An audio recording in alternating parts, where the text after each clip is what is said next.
साथियों जोहार। आज मुझे ईडी गिरफ्तार करने आई है।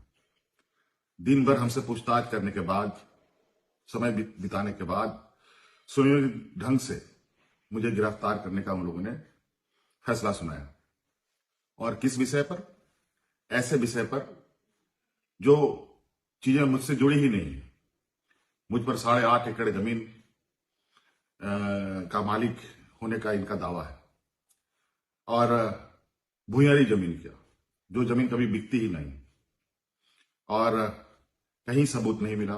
दिल्ली में भी इन लोगों ने छापे मारकर हमारी जो छवि खराब करने की कोशिश की और आज अंतोगत्वा ये सुनियोजित तरीके से दिन भर ये योजनाबद्ध तरीके से आए, समय काटे और उनको पता है कि शाम के वक्त कोर्ट कचहरी बंद हो जाता है और उन लोगों ने अपने योजना के अनुसार मुझे अरेस्ट करने का निर्णय में सुनाया।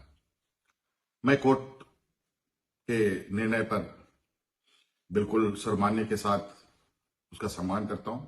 अभी मैं कोर्ट में जा रहा हूं, लेकिन मुझे नहीं लगता है कि मुझे इतना वक्त मिलेगा, क्योंकि आपको पता है कि व्यवस्थाएं देश के अंदर किस तरीके से चलती हैं। आज एक लोकप्रिय सरकार, एक आदिवासी अपने ताकत के बल पर जीतकर सरकार बनाकर राज्य की जनता का सेवा कर रहा था। आज लगता है ये वक्त अब मेरे लिए खत्म हो रहा है। अब एक नई लड़ाई हमें लड़नी पड़ेगी, ऐसे सामंती विचारों के साथ और ऐसे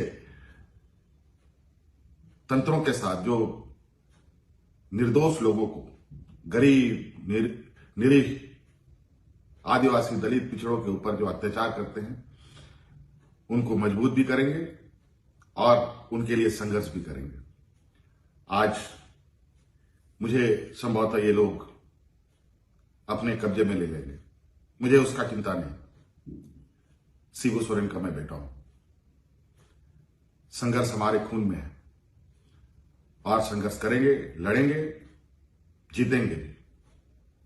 और जिस मंसूबे के साथ आज मुझे अरेस्ट करने का इन लोगों ने निर्णय लिया है, और आपको हम बता दें, बड़ा आश्चर्य की बात है, अभी मैंने जिस जमीन को लेकर उन्होंने मुझ पर आरोप लगाए और मुझे अरेस्ट कर रहे हैं, जहां पर दूर दूर तक मेरा कोई भी नाम कहीं से नहीं, बल्कि जो लोग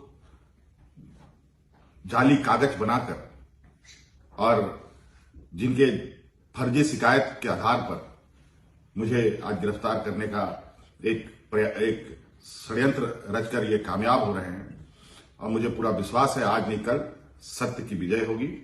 साथियों, समय मेरे पास बहुत कम है, बहुत कम समय में ये मैं वीडियो बना रहा हूं। एक जो अभी हाल में राजनीतिक षड्यंत्र का शिकार बिहार हुआ है, अब ये दूसरे राजनीतिक षड्यंत्र का शिकार झारखंड को बनाना चाहते हैं। लेकिन आप आश्वस्त रहें, हेमंत सोरेन झारखंड के हर एक व्यक्ति के दिल में है, हर एक नौजवानों के दिल में है, हर एक बुजुर्गों के दिल में है, हर एक बच्चों के दिल में रहेगा। और जिस तरीके से बूढ़े बुजुर्ग की सेवा करते हुए, नौजवानों को रोजगार देते हुए, अपने महिला सशक्तिकरण को लेकर हमने काम किया, रोजगार सृजन को लेकर काम किया, वो एक लंबा इतिहास लिखेगा। एक लंबा लकीर के रूप में मैं इसे आज संभवतः ये इस लकीर को और ना खींचने दे मुझे, लेकिन आप आश्वस्त रहें, सत्य की कभी हार नहीं होती। ये मुझे जरूर थोड़ा विचलित अभी करने का प्रयास कर रहे हैं, लेकिन ये बहुत ज्यादा दिन तक चलेगा नहीं।